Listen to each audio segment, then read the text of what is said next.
አቶ ጌታቸው ረዳ አዲስ ተመሰረተ በተባለው የትግራይ የለውጥ ምክር ቤት ላይ ባደረጉት እጅግ አነጋጋሪ ንግግር ስለ ኤርትራ መንግስት ወይም ሻዕቢያ ወቅታዊ አቋምና ወታደራዊ አቅም እጅግ ጠንከር ያለ ትንታኔ ሰጥተዋል። አቶ ጌታቸው በንግግራቸው ወቅት ሻዕቢያ የፌዴራል መንግስት ጋር የመዋጋት አቅምና ድፍረት የለውም በማለት የኤርትራ መንግስት ከኢትዮጵያ የፌዴራል መከላከያ ሰራዊት ጋር ፊት ለፊት ለመጋፈጥ የሚያስችል ወታደራዊ ልዕልናም ሆነ የልብ ድፍረት ፈጽሞ እንደሌለው በይፋ ተናግረዋል። ይህ አቶ ጌታቸው ንግግር በኤርትራ ድንበር አካባቢ በራያና በወሎ በኩል ስላለው ወቅታዊ የደህንነት ሁኔታ የሚነገሩትን የተጋነኑ ወሬዎች ሙሉ በሙሉ ለማፍረስ የታለመ ነው። አክለውም በአሁኑ ወቅት የሻዕቢያ ስጋት በትግራይ ህዝብ ላይ የስነ ልቦና ጫና ለመፍጠርና ክልሉን ይበልጥ ለማዳከም የሚደረግ የፕሮፓጋንዳ አካል እንጂ ከፌዴራል መንግስት ጋር ወደ ቀጥተኛ ጦርነት ለመግባት የሚያስችል አቅም እንደሌለው ሀሳባቸውን ሰጥተዋል። ተመሰረተ የተባለው አዲሱ የለውጥ ምክር ቤት ይህንን ተጨባጭ እውነታ በመረዳት በህዝቡ ላይ የሚጋረጡትን ማናቸውም የውጭም ሆነ የውስጥ ስጋቶች በትክክለኛ መረጃና ስትራቴጂ ለመመከት በቁርጠኝነት እየሰራ መሆኑን የገለጹት አቶ ጌታቸው በትግራይ ህዝብ ስም የሐሰት ስጋትና ፍርሃት የሚነዙ አካላትን አካሄድ በጽኑ ኮንናለሁ ሲሉ ተደምጠዋል። ኢትዮጵያ ውስጥ የስራ ሳይሆን የሰራተኛ ችግር ነው ያለው። ስራ በየቦታው አለ። የውጭ ሀገር ዜጎችን እየተጠቀምን ነው ሲሉ ጠቅላይ ሚኒስትር ዶክተር አብይ አህመድ ተናገሩ። በትናንትናው ዕለት በግላንጉራ ኢንዱስትሪ ፓርክ ምረቃ ስነ ስርዓት ላይ ጠቅላይ ሚኒስትር ዶክተር አብይ አህመድ ባስተላለፉት መልእክት ኢትዮጵያ ውስጥ ሰራተኛ ማግኘት ከባድ ነገር ሆኗል፣ ወጣቱ ስራ እያለ መስራት አልቻለም ሲሉ ወቅሰዋል። በየቦታው በምንሰራው ስራ ላይ እንቅፋት እየሆነ የመጣው የጉልበት ሰራተኛ ችግር ነው ማለት አብራርተዋል። ኢትዮጵያ ውስጥ የስራ ሳይሆን የሰራተኛ ችግር ነው ያለው። ሌላው ቀርቶ የቤት ሰራተኛ እንኳን ማግኘት ችግር ነው ያሉ ሲሆን ይህንን ችግር ለመግረፍ የውጭ ዜጎችን ለመጠቀም ተገደናል በማለት ለምሳሌ ያክል የቻይና፣ ፊሊፒንስ፣ ኬንያና ናይጄሪያ ዜጎችን በስፋት እያሳተፍን ነው ብለዋል። የኢትዮጵያ ምድር ባቡር ኮርፖሬሽን 264 ቢሊዮን ብር ዕዳ የገንዘብ ሚኒስቴር ሊረከብ ነው ተባለ። የገንዘብ ሚኒስቴር የኢትዮጵያ ምድር ባቡር ኮርፖሬሽን ያለበትን 264 ቢሊዮን ብር ዕዳ ሙሉ በሙሉ ወደ መንግስት ለመውሰድ መወሰኑን የገንዘብ ሚኒስትሩ አቶ አህመድ ሺዴ ለህዝብ ተወካዮች ምክር ቤት አስታወቁ።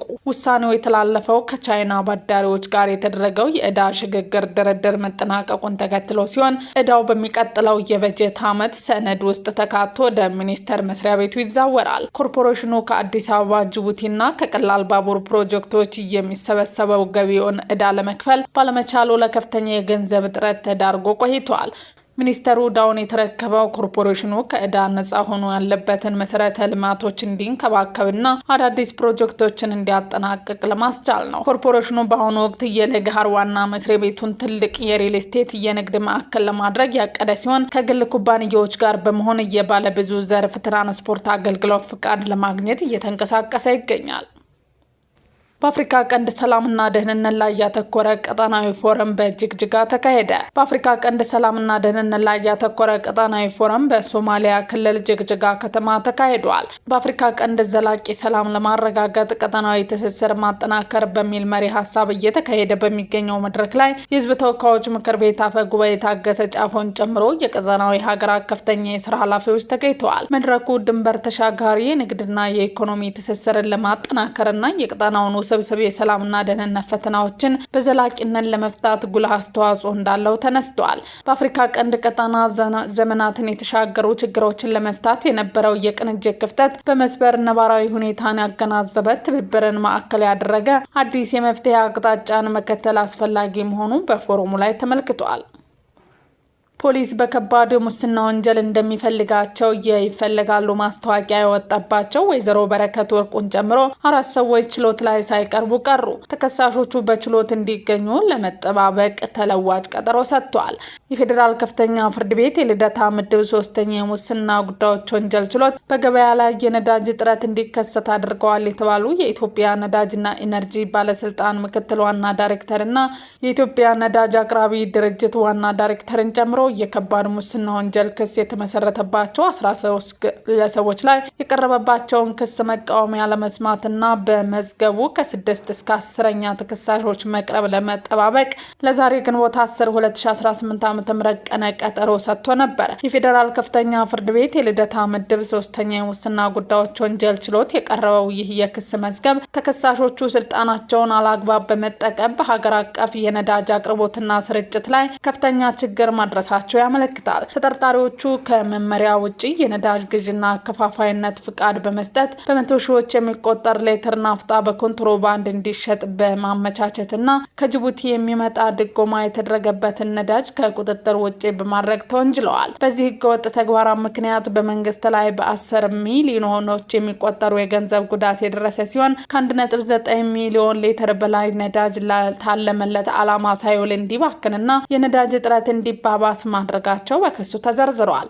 የፌዴራል አቃቤ ህግ ግለሰቦቹ በዋና ወንጀል አድራጊነትና በልዩ ወንጀል አድራጊነት ስልጣንን ያላግባብ በመገልገልና የመንግስት ስራ በማይመቻ አኳኋን በመምራት ወንጀል የከሰሳቸውን ክስ ችሎ መርምሮ የተከሳሾቹን የክስ መቃወሚያ ለመስማት ለዛሬ የተቀጠረው ችሎት የተከሳሾቹን የክስ መቃወሚያ አድምጧል። ችሎቱ በክስ መዝገቡ ከ6 እስከ 10ኛ ተከሳሽ ሆኑት አቶ ጌታቸው አሞኝ፣ ወይዘሮ በረከት ወርቁ፣ አቡሻ አየለና ይልቃል የኔሰው መቅረብ ለመጠበቅ ለዛሬ ቀጠሮ ሰጥቶ የነበረ ቢሆንም ተከሳሾቹ በችሎት ሳይገኙ ቀርተዋል። በተጠርጣሪዎቹ ላይ ፖሊስ በከባድና የሙስና ወንጀል እንደሚፈልጋቸው ማስታወቂያ ያወጣባቸው መሆኑ ይታወቃል። በቀጠሮው መሰረት የተሰየመው ችሎት የክስ መዝገቡ ላይ መቃወሚያ ያቀረቡ ተከሳሾችን በማድመጥ ላይ ብይን ለመስጠት እንዲሁም ከ6 እስከ 10ኛ ተከሳሾች ፖሊስ ለችሎቱ እንዲያቀርብ ለመጠባበቅ ለሰኔ 1 2018 ዓ.ም ቀነ ቀጠሮ ሰጥቷል። ተከሳሾቹ በቀጠሮው መሰረት ለችሎት የማይቀርቡ ከሆነ ፖሊስ ያልቀረቡበትን ምክንያት እንዲገልጽ ትዕዛዝ ሰጥቷል። የጤና ማስታወቂያ የሚሰሩ ተቋማት ማስታወቂያ ሲያወጡ የሁሉም ምርጫ ወይም ተቀዳሚ ምርጫ የሚሉ ቃላትን መጠቀም የሚከለክል መመሪያ ወጥቷል። የጤና ሚኒስቴር በሀገሪቱ የሚሰራጩ የጤና አገልግሎት ማስታወቂያዎች ሙያዊ ስነ ምግባርን የተከተሉና ህብረተሰቡን የማይበድሉ እንዲሆን ለማስቻል የጤና አገልግሎት ማስታወቂያ ዝግጅትና ስርጭት መመሪያ ቁጥር 1134/2018 የተሰኘ አዲስ መመሪያ ወጥቷል። መመሪያው በዋናነት በጤና ተቋማት የሚሰጡ አገልግሎቶች ለህዝብ ቤት ሲተዋወቁ ሊከተሏቸው የሚገቡ የይዘት የቋንቋና የስነ ምግባር መስፈርቶችን በዝርዝር አስቀምጧል። በዚህ መሰረት ማንኛውም የጤና ማስታወቂያ ለታዳሚው በሚገባ ቋንቋ መቅረብ ያለበት ሲሆን የአካል ጉዳተኞችን ያካተተና ከሙያው ቃላት የጸዳ እንዲሆን ታዟል። በተጨማሪም ተቋማት ማስታወቂያ ሲያወጡ የሁሉም ምርጫ ወይም ተቀዳሚ ምርጫ የሚሉ ቃላትን መጠቀም ተከልክሏል። የጤና ተቋማት ሌሎች ተቋማትን ወይም የጤና ባለሙያዎችን ዝቅ አድርገው የሚመለከቱ ማስታወቂያዎችን እንዲያወጡ የማይፈቅድ ሲሆን ልዩ ንጥረ ነገር እንደሚጠቀሙ ወይም የተለየ ፈውስ የሚገኝበት ተቋም እንደሆነ በማስመሰል መግለጽም ተከልክሏል። ተቋሙ የሚሰራው ማስታወቂያ ተገልጋዮች አገልግሎታቸውን ካላገኙ ለጉዳት የሚጋለጡ ማስመሰል የለበትም። ስለ ሕክምና ውጤታማነት የሚሰጡ ምስክርነቶችን በተመለከተ ምስክርነት የሚሰጠው ሰው በሕክምና ሂደቱ ላይ ሳይሆን ባገኘው አገልግሎት ላይ ብቻ መሆን እንዳለበትና ግለሰቡ በጽሁፍ ፍቃዱን መስጠት እንዳለበት ተደንግጓል። ለአካል መጠን ያልደረሱ ልጆች፣ የአእምሮ ጤና ችግር ያለባቸው ወይም በራሳቸው መወሰን የማይችሉ ሰዎች በማስታወቂያ ላይ እንዲቀርቡ ከወላጆች ወይም ከህጋዊ ሞግዚት የጽሁፍ ፍቃድ ማግኘት ግዴታ ነው። መመሪያው ለሚዲያ ተቋማትና ለማስታወቂያ አስተላላፊዎች ደግሞ ማንኛውም ማስታወቂያ ከመተላለፉ በፊት የሚተላለፈው መረጃ ትክክለኛ መሆኑንና ተቋሙ ህጋዊ ብቃት ማረጋገጫ ያለው መሆኑን የማረጋገጥ ግዴታ ጥሎባቸዋል። የጤና አደጋዎችና ወረርሽኞችን በሚከሰቱበት ወቅትም ለህዝብ ደህንነት ሲባል ቅድሚያ ሰጥተው እንዲሰራጩ ታዘዋል። እነዚህ ድንጋጌዎች ተላልፎ በሚገኝ ማንኛውም አካል ላይ በመመሪያው መሰረት አጠቃላይ ይዘትና ስነ ምግባር ድንጋጌዎች የጣሰ ተቋም ከ15000 እስከ 50000 ብር ያለ ፍቃድ ወይም አገልግሎት ባላገኙ ሰው ምስክርነት የጠቀመ ተቋም ከ20000 እስከ 50000 ብር ቅጣት ይጠበቅባቸዋል ይላል። ህጻናትና በራሳቸው መወሰን የማይችሉ ሰዎች ያለ ሞግዚት ፍቃድ ምስክር ያደረገ ተቋም ከ50000 እስከ 100000 ብር ቅጣት እንዲሁም መመሪያውን ጥሶ ማስታወቂያ ያስተላለፈ ሚዲያ ከ10000 እስከ 30000 ብር የሚቀጣ መሆኑን ተደንግጓል። የተጣለበትን ቅጣት በ3 ወር ጊዜ ውስጥ የማይከፍል የጤና ተቋም የብቃት ማረጋገጫ ምስክር ወረቀት ቅጣቱን እስኪከፍል ድረስ ታግዶ እንደሚቆይ መመሪያው ያመለክታል።